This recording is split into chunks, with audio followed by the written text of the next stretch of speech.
오늘은 미장 재료 중에서 가장 많이 사용되는 시멘트 모르타르에 대해서 저번 시간에 이어서 해보도록 하겠습니다.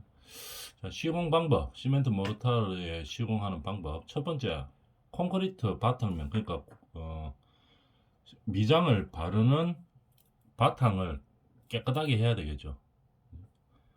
그 다음에 어떻게 되나 한번 볼까요? 그 다음에 콘크리트, 첫 번째는 콘크리트 바탕에 바를 때 하고, 콘크리트 블록 벽돌 바탕일 때, 조적조일 때 물을 미장하는 거 말하는 거죠. 조적은 무조건 쌓기를 끝난 다음에 미장을 해야 됩니다. 왜냐하면은 구조적으로 좀 약하죠. 약하기 때문에 미장을 반드시 발라줘야 되겠죠. 철근 콘크리트 구조는 바탕면이 좀 평탄한다든지 아니면은 뭐 다른 재료로 마감할 수 있죠. 뭐 칠이나 이런 거를 하려고 하면은 미장을 한 다음에 칠해야 되는데, 예를 들어가 뭐 도배를 한다든지 이럴 때는 굳이 미장을 안 해도 되죠. 스코보드를 댄다든지 이러면 스코보드를 대고 그 다음에 벽지를 바르기 때문에 굳이 미장을 안 해도 됩니다. 그죠? 그 다음에 뭐 비드 및 두께 표시 철물 철 설치, 비드 설치 이런 거 말하는 거죠. 그 다음에 초벌 바르기, 정벌 바르기, 표면 바르기, 마감하는 거죠. 정벌. 그 다음에 뭐 보양 이런 식으로 구성이 되어 있습니다. 뭐 다 저번 시간에도 설명이 됐던 내용인데 한번 정리하는 차원에서 한번 봅시다. 콘크리트 바탕이 콘크리트 면이죠. 그러면은 어떻게 해야 됩니까? 바탕면이 깨끗해야 됩니다. 그래서 그 부집을 완전히 제거한 상태로서 붙어 있는 뭐 잔물질이 없어야 되겠죠. 뭐 다루기라든지 뭐 못이라든지 뭐 이런 것들, 반생이라든지 튀어나온 것들, 이런 것들 완전히 다 제거해야 되겠죠. 다 깨끗하게 정리를 해야 됩니다.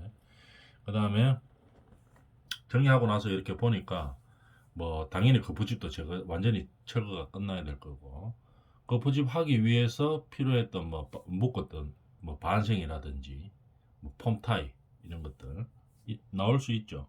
그 다음에 뭐 다루기가 붙어 있다든지, 우리가 거푸집을 정착시키기 위해서 다루기라든지 뭐 이런 것들을 밑에 이제 깔아놓고 하는데, 그런 것들이 묻어 있어서는 안 되죠. 그죠? 완전히 다 제거를 합니다. 그 다음 두 번째 보면 뭐 요철등이 있으면 다 없애야 되겠죠. 그 다음에 튀어나온 것들은 다 깨내고, 그 다음에 뭐, 그 다음에 뭐 구멍이 나 있다든지 이러면은 뭐 해야 됩니까? 몰탈 등으로 깨끗이 채워줘야 되겠죠. 그 다음에 뭐 미장을 바를 때 한 번에 쭉 발라 나가야 되겠죠. 근데 뭐 그 철근이 조금 튀어나와 있다든지 뭐 간격제가 있다든지 뭐 이런 것들이 있으면 다 무조건 다 철거를 해줘야 됩니다. 그 다음에 콘크리트 이어치기를 했는 부분들이 있을 수 있겠죠. 그럼 여기는 그냥 바로 미장해버리면은 보이지는 않았는데 그 안에 이어치기 대가 있는 곳은 물이 셀 염려들이 있죠. 그럴 때는 적절한 방법으로 방수 처리를 해줘야 됩니다. 뭐 예를 들어서 뭐 방수 실리콘을 커팅해가지고 면을 깨끗하게 해가지고 방수 실리콘을 바른다든지 뭐 이런 등의 방수에 관한 뭐 여러 가지 방법들이 있죠. 이런 것들을 깨끗하게 처리한 다음에 그 다음에 미장을 발라줘야 되겠죠. 이어치기 되는 부분을 조심해서 마무리를 해줘야 됩니다. 방수 누수가 안 되도록. 콘크리트 바탕은 이제 그렇게 해주면 되겠죠. 그 다음에 조적조 뭐 벽이라든지 이렇게 블록이라든지 벽돌 조적조가 쌓기가 끝났을 때는 반드시 뭡니까? 미장을 해줘야 됩니다. 미장을 해줘야 되는데, 왜 구조적으로 아까 쌓기로 왔는 거는 약하죠. 몰타르로만 살짝 붙여놨기 때문에 반드시 미장을 해서 붙여줘야 됩니다. 칸막이 벽이라든지 아니면 특히 화장실에 뭐 우리 배관들 같은 거 집어넣어 놓는 비트라고 이야기하죠. 그런 것들을 다 벽돌 조적으로 마무리를 하죠. 무조건 뭐 해야 됩니까? 이 미장을 발라야 됩니다. 안 그러면은 나중에 크랙 당합니다. 그죠? 잘못하면은 이 미장을 안 하면은 조적으로 쌓은 거는 크랙 정도가 아니고 잘못하면 무너질 수도 있죠. 그래서 반드시 미장을 해줘야 됩니다. 블록 및 벽돌 쌓기의 줄눈 형상은 미장 발음 종류 그런 쪽에 적합한 것을 사용한다. 블록이나 벽돌은 뭡니까? 어떤 좀 크기가 일정 이상 된다. 이럴 때는 반드시 뭡니까? 그 균열이 갈 수가 있기 때문에 줄눈을 미리 설치를 해놓죠. 그래서 적합한 것을 발음 두께 적합한 것을 사용한다. 줄눈을 선택을 한다 이 말이죠. 그래서 조적조 건물은 이게 크랙을 방지하는 것 중에서 가장 많이 사용되는 게 줄눈을 사용하는 거죠. 줄눈을 사용하면은 신축성 늘었다 줄었다 하는 때 그때 크랙이 가지 않도록 이미 미리 크랙을 내놓는 거죠. 그러니까 늘었다 줄었다 하면서 크랙이 가는 것을 방지를 하는 겁니다. 그 다음에 균열 방지하기 위해서 건습에 의한 신축이 작은 것을 사용한다. 최대한 신축이 좀 작은 거를 해주면 되겠죠. 콘크리트 블록은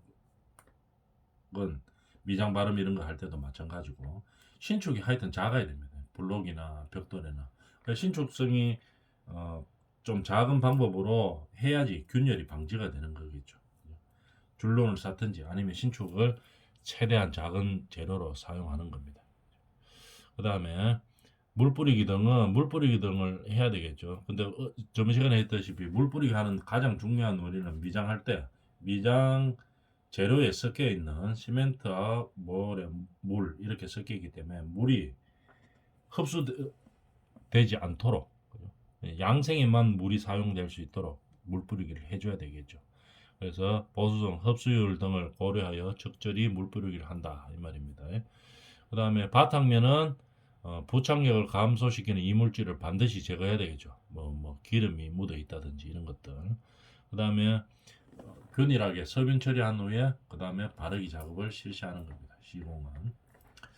그래서 콘크리트 블록이나 벽돌을 쌓았을 때는 쌓고 나면 무조건 뭘 해야 됩니까? 일단 미장을 발라줘야 됩니다. 그죠? 그래야지 어느 정도 강도가 나오죠. 그 다음에 비드 및 두께 표시 철물을 설치하는 거죠. 균형을 딱 맞게 하기 위해서 수직 수평을 맞추는데 주로 비드를 활용하죠. 코나 비드 아니면은 스탑 비드 이제 이런 것들을 사용하죠. 그래서 비드를 코너 비드 이런 거는 벽면 모서리 이런 데 사용되고 그 다음에 양쪽 모서리 저쪽 모서리하고 이쪽 모서리하고를 수직 수평을 비드로 보통 맞추는 거죠. 그죠? 비드로 맞추면은 맞출 때는 뭐를 합니까?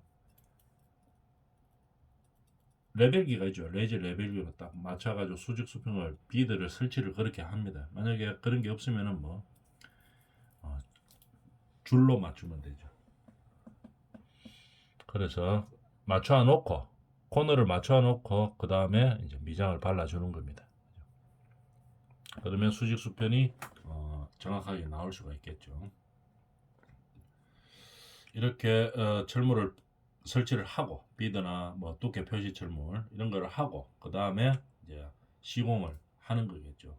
그 비드나 두께 철물이 넘어 나오지 않도록 비드 사이를 정확하게 맞추어서 발라주는 겁니다. 수직 수평을 코너 쪽은 만들어 놨기 때문에 만들어 놓고 그 다음에 안쪽만 만들면 되는 거겠죠.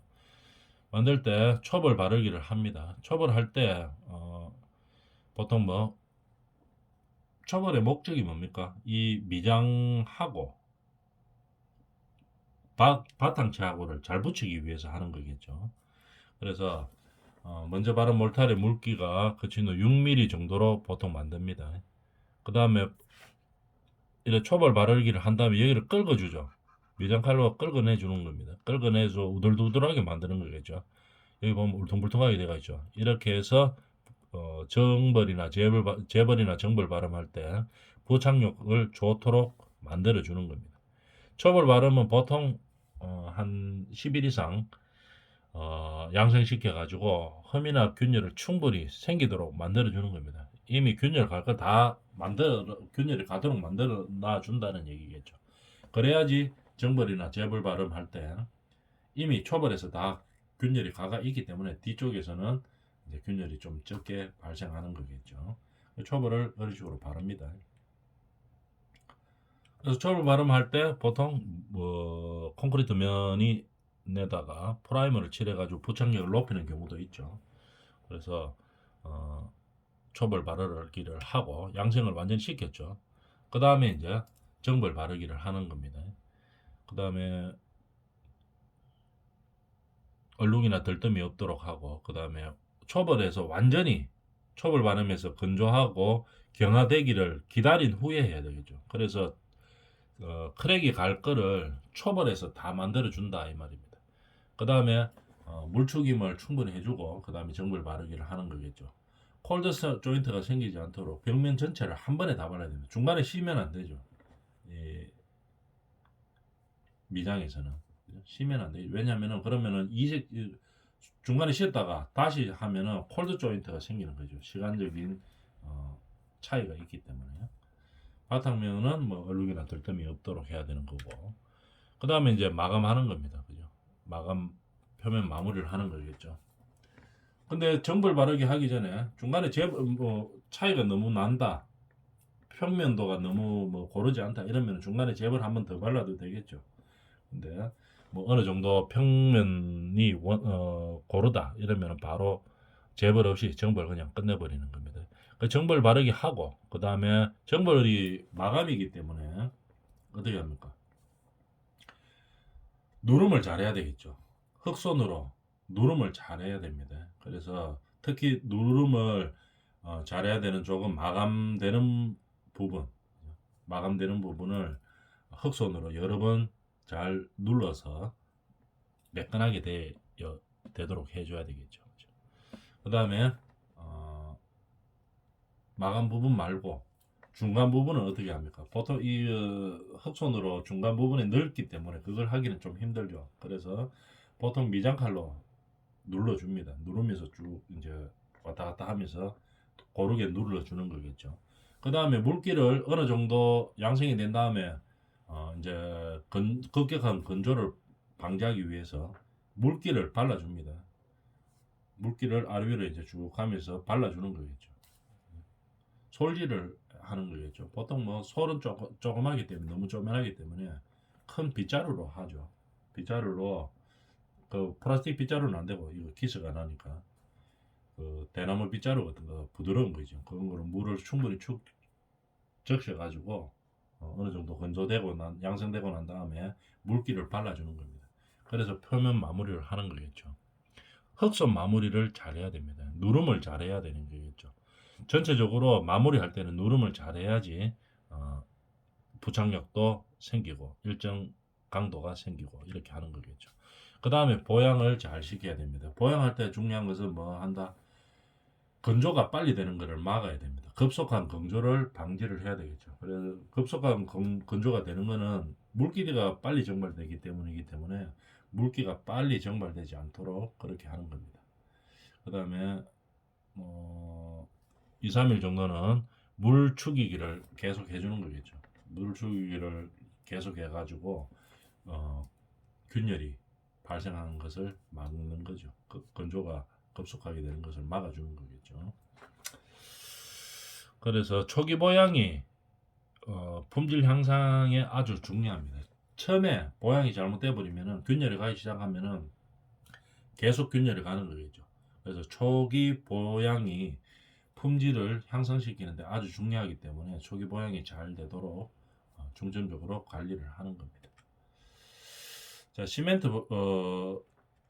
몰탈에 대해서 알아봤고, 이게 이제 미장 재료로서 제일 많이 쓰는 거죠, 시멘트 몰탈은. 그래서 이제 시멘트 몰탈에 대해서는 시공하는 방법과 그 다음에 양생하는 방법에 대해서 중점적으로 잘 해봤었습니다. 그 다음 재료들은 뭐 일반적으로 많이 사용하지는 않지만 미장 재료로 주로 쓰이는 것들이 어떤 것들이 있는가 한번 알아봅시다. 석고 플라스트, 석고죠. 소석고를 주성분을 해서 미장하는 재료입니다. 그래서 건조가 빠르고 공정상 아주 유리하죠. 건조가 빠르니까 균열이 적고 강도도 비교적 큽니다. 근데 강도면 석고도 좋기는 한데 균열이 적고 여러 가지는 다 좋습니다. 근데 강도가 미장해 놓고 났을 때 강도가 이 시멘트만큼 되지는 않아죠. 그죠? 그렇기 때문에 석고들을 그렇게 많이 사용하지는 않습니다. 순석고, 혼합석고, 경석고가 있죠.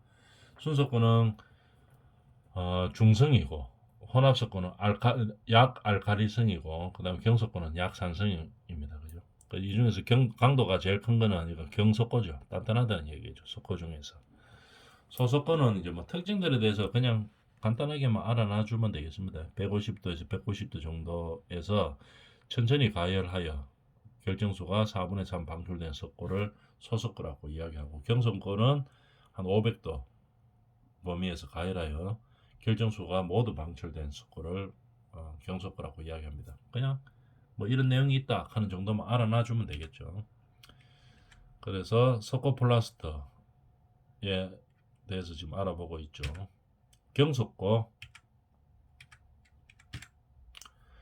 대해서 조금 더 알아봅시다. 경석고는 단단하다는 말이죠. 석고 중에서 단단하다는 얘기입니다. 경석고를 주 성분으로 하는 시멘트를 말하고, 그 다음에 용도는 뭐 목욕실, 주방 등의 벽면에 바로 바를 수 있습니다. 타일 같은 거 대용으로 더 바를 수는 있죠.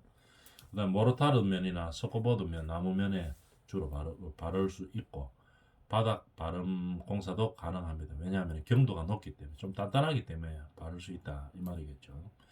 경석고 플라스터는 경화하면 강도가 큰 거죠. 수축이 거의 일어나지 않습니다. 바른 후에 4시간 정도면 댐비빔의 재료 사용이 가능한 거죠. 빨리 붙습니다. 끈기가 있고 부착성이 좋고, 그 다음에 표면의 경도가 크고 광택까지 좋습니다. 그래서 습기가 많은 미끈한 면을 가지게 되는 거겠죠. 미끈한 면. 근데 강도가 크기 때문에 마감재로서 그냥 바로 사용할 수도 있습니다. 그죠? 그 정도만 알아놔주면 되겠습니다. 그냥 뭐 많이 사용하는 게 아니기 때문에 뭐 이런 특징이 있다 하는 정도만 알아놔주면 되겠죠. 단점은 그럼 어떤 것이 있느냐 하면은, 경석고 플라스터 철재료와 붙으면 부식이 잘 됩니다. 그 다음에 시공이 좀 까다롭고 좀 비싸죠. 고가이고. 그 다음에 구조체에 악영향을 줄 수가 있습니다. 산성재료이면 산성 성분이 있기 때문에.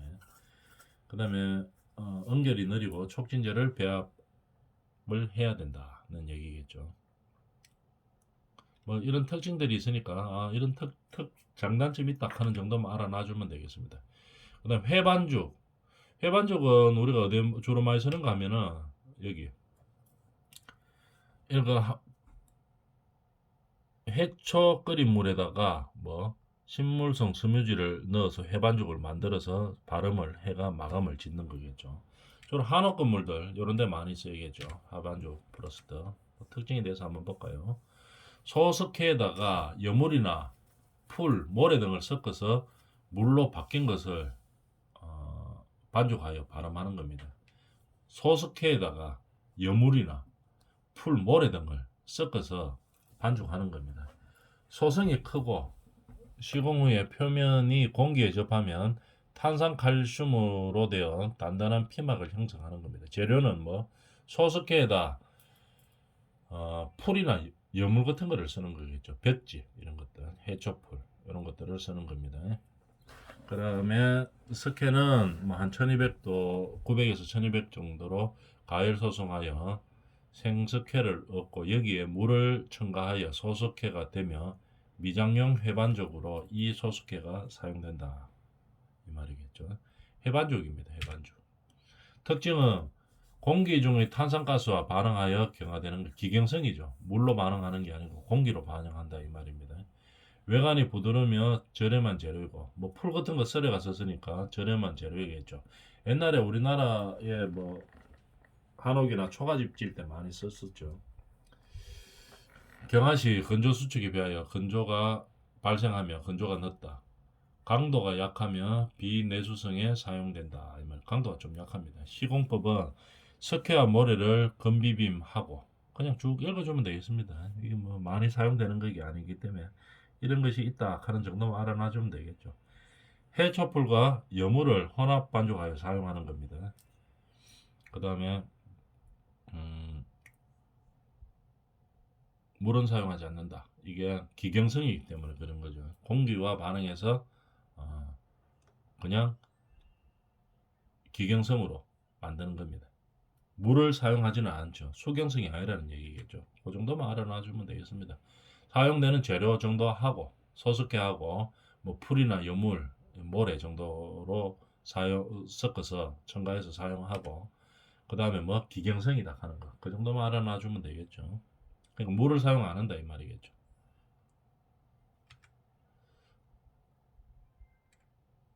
사진으로 한번 봅니다. 회반죽 하는 거. 해초 끓인 물에 그래가지고 섬유질을 섞고 회반죽 한 다음에 그 다음에 발음해서 마감한다 이런 얘기입니다. 사진 한번 봅니다. 그 다음에 돌로마이트 플라스트 이런 것들 특징들이 있죠. 특징들만 알아놔주면 되겠습니다. 돌로마이트 플라스트는 뭐냐면은 사용되는 것은 콘크리트 면이나 ALC 패널 등의 벽 또는 천장 등에 사용됩니다. 근데 어떤 특수한 목적이 있을 때만 쓰고 아니면은 뭐 이거 대용으로 나오는 제품들이 있죠. 그래서 그런 것들을 많이 쓰면 됩니다. 근데 특수한 목적이 뭐냐? 이제 특수한 목적에 사용하기 위해서 이제 쓰는 거겠죠.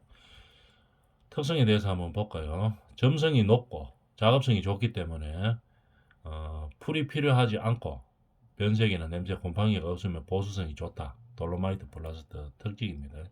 보수성이 크고 발음 작업에 용이하고 조기 강도가 크고 착색이 비교적 용이합니다. 회반죽에 비해서 건조 수축이 크고 기경성이므로 지하실 등의 습기가 많은 곳의 마무리에는 좋지 못하다 이 말입니다. 물기가 많은 곳은 별로 안 좋다 이 말이겠죠. 돌로마이트 플라스트 특징들입니다. 자 비교 요 특징들을 잘 비교하고 있죠. 요 정도만 알고 있으면 되겠습니다. 회반죽과 돌로마이트 플라스트와 석고 플라스트 금방 했던 내용을 정리해 놓은 내용들이겠죠. 경화 속도나 뭐 수축성, 그 다음에 강도면 내수성이 좋으냐, 그 다음에 수경이냐, 기경이냐, 그 정도 알아놔주면 되겠습니다. 여기서 눈에 띄는 특징들은 뭐 회반죽과 돌로마이트 플라스트는 기경성이고 석고 플라스트는 물이 있어야 됩니다. 수경성이다. 이런 식으로 이제 미장 재료로 시멘트 이외에 사용되는 것들에 대해서 알아보는 거죠. 인조석 발음. 인조석 발음은 이것도 옛날에 많이 사용되었던 형태죠. 인조석 발음. 요즘은 뭐냐 하면 인조석 발음이 많이 사용되는 것이 인조석도 돌은 돌이죠. 그래서 어디에 많이 쓰는가 하면 싱크대 상판 이런 거 만들 때 많이 쓰죠. 돌가루입니다. 이거는 자연석이 아니고 돌가루죠. 돌가루를 뭐 열 처리를 해가지고 자연석처럼 보이도록 만들어내는 거겠죠. 내용 보면은 자연석과 비슷한 느낌을 주기 위한 방법이죠.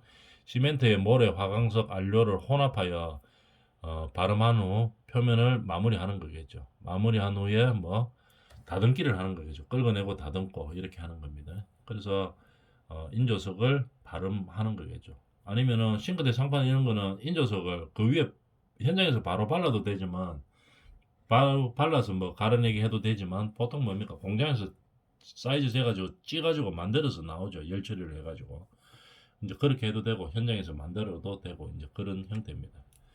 그 다음에 이게 인조석을 보면 우리가 옛날에 뭐 학교 같은 건물들 보면 요 복도에 이런 걸 많이 깔아 놓죠. 요 줄대를 놓습니다. 먼저 줄대를 요렇게 놓고 사이즈를 요 줄대 보이죠?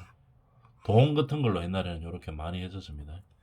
요렇게 놓고 그 다음에 인조석 가루를 여기를 뿌리는 겁니다. 뿌려줘 가지고 바닥을 정리하고 줄눈대를 놓고 시멘트 페이스트 칠을 한 다음에 그 다음에 붙이죠. 그 다음에 갈기를 하는 겁니다. 갈아주는 거겠죠. 그러면은 돌 같은 느낌은 나죠. 돌 같은 느낌은 나는데 시공비는 돌보다는 훨씬 더 싸게 치이죠. 근데 요즘은 건물 지을 때 이런 거 잘 안 합니다. 그죠?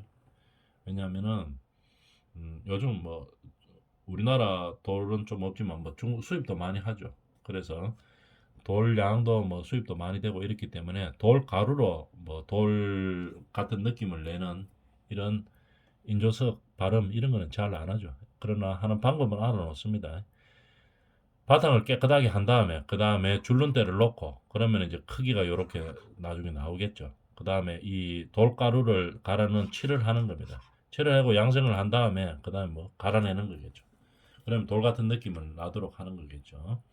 테라초 공사 여기 보면은 이도 다 거의 다 마찬가지입니다. 테라초는 일반의 인조석과는 달리 품질이 좋은 대리석 가루를 사용하는 거겠죠. 그죠? 이것도 뭐 테라초 공사도 진짜 돌은 아닙니다. 진짜 뭐 대리석 만들고 나면 가루 같은 거 있죠. 대리석 뭐 자르고 나면은 원석 자르고 나면 가루 남죠. 그 가루들을 이용해서 만드는 겁니다. 그죠? 인조석은 공장에서 현장에서 시공 주로 하죠. 요거 테라초 요거 요런 것들 뭐 사이즈가 큰다든지 복도 요런 돌들은 공장에서 하기에는 좀 어렵죠. 그래서 현장에서 시공하는데 테라초는 뭐 공장에서 직접 찍어가 만들어 나오는 겁니다. 제일 많이 사용되는 것은 싱크대 상판 이런 것들이겠죠. 테라초 공사라고 이야기하는 겁니다. 인조석 바른과 테라초 공사. 인조석은 뭐 현장에서 한다고 보면 되겠죠. 테라초는 공장에서 찍어 나오는 겁니다. 전기 같은 걸 져가지고 공장에서 만드는 거고, 인조석은 현장에서 만드는 거죠. 화강성 부스러기 이런 것들을 가지고 만드는 겁니다. 그래서 옛날에 우리가 많이 썼던 학교, 뭐 복도 바닥 이런 거 돌로 닦기에는 너무 비싸고 비용이 많이 들고 이럴 때는 인조석으로 발음을 했죠. 테라조는 고급도를 많이 씁니다. 대리석 부스러기 이런 걸 가지고 사용해 가지고 요즘 뭐 싱크대 상판 이런 것들 공장에서 사이즈 재 가지고 만들어서 나오는 거겠죠. 그런 것들을 가지고 이야기하는 겁니다. 그래서 오늘 했는 내용이 뭐냐면 제일 중요한 것은 우리가 미장 재료죠. 미장 재료가 어떤 것들이 있는가를 그냥 알아보는 겁니다. 시멘트 몰타르는 우리가 많이 사용하죠. 많이 사용하기 때문에 미장을 하고 난 다음에 시공 후에 균열이 안 가는 방법들 이런 것들을 균열이 안 가도록 하는 것 또는 박리가 안 되도록 하는 시공 방법들이나 뭐 이런 방법들에 대해서 좀 잘 알고 있어야 되겠죠. 가장 많이 사용하기 때문에. 그래서 시멘트 모르타르에 대해서 알아봤고 나머지들은 별로 많이 사용 안 하니까 별로 중요한 내용들은 아니겠죠. 그냥 특장점이 이 정도 있다 하는 것들만 알아놔 주면 되겠습니다. 시멘트 몰타르 이외에 석고 플라스트라든지 뭐 경소고 플라스트, 그다음 해반주, 그다음에 뭐 돌로마이트 플라스트, 그다음에 인조석 바름, 돌가루 깨가지고 하는 거. 인조석 바르면은 실제로 현장에서 뭐 우리가 복도 바닥 이런 데 사용하는 인조석 바름이 있었고 하는 방법에 대해서도 알아봤었고요. 그다음에 공장에서 현장에서 하는 게 아니고 공장에서 뭐 테라초 공사 할 때 하는 것들 뭐 주로 싱크대 상판 이런 데 많이 쓰는 거죠. 대리석 좋은 돌가루를 가지고 만드는 그런 형태입니다. 온돌 바닥 미장 요거는 중요하죠. 많이 사용하는 거는 다 중요한 것들입니다. 별로 시대가 바뀌어가지고 별로 사용 안 하는 것들은 뭐 그냥 그런 것들이 있다 하는 정도만 알아주면 되고 온돌 바닥 미장은 아주 중요하죠. 그래서 다음 시간에 자세하게 해보도록 하겠습니다.